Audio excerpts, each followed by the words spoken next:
ছেড়েও তো পারা যায়। তো গাইস এই যে এই মেয়েটিকে আপনারা সবাই চেনেন।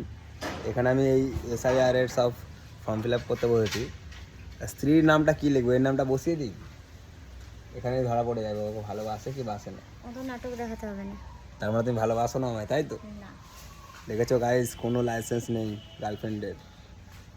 তাহলে কি নামটা বসিয়ে দিই? ছেলেরা সবসময় লয়াল থাকি আমরা, মেয়েরা থাকতে পারে না, এটা তার পরিচয়। আমি বসিয়ে দেবো, কোনো সমস্যা নেই। কী তুমি করবো? নাটকটা করো না। না আমি বসিয়ে দেবো, পূজা পাল করে দিই, নাটকটা কম করো। করে দিই, নাহলে কিন্তু দেশ থেকে বার করে দেবে দুজনকেই। বিয়ে করে আনো তখন। আচ্ছা, এই যে SIR হচ্ছে, যদি বলতে আমেরিকায় পাঠিয়ে দেবো তাহলে কি হতো? চলে যেতাম আমি। আমি এইসব কাগজ ফাগজ ছুঁড়ে ফেলে দিতাম আর ডাইরেক্ট আমেরিকা। ঠিক আছে, হাতটা ছাড়ো না। দাম লিখে দেবো। দাও, লিখে দাও। মন থেকে বলছো? দেখেছো গাইস, তোমাদের ভয়েতে এরকম করে দিল। থ্যাংক ইউ, তোমাদের জন্য আমাদের জুড়ে গেল আবার। তাহলে কেটে যাচ্ছিল এক্ষুনি, ভাগ্যিস বললি, নাহলে এক্ষুনি রিলেশনশিপ ব্রেকআপ হয়ে যেত। বেঁচে যেতাম। তা গাইস, কাদের কাদের ফর্ম ফিল আপ হয়নি বা কাদের কাদের হলো একটু কমেন্ট করে জানাও।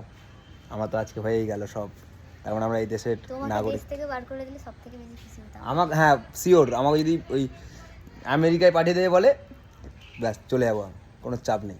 বেঁচে যাবো আমি। একদম, আমি বেঁচে যাবো, তুই না। আমি বেঁচে যাবো।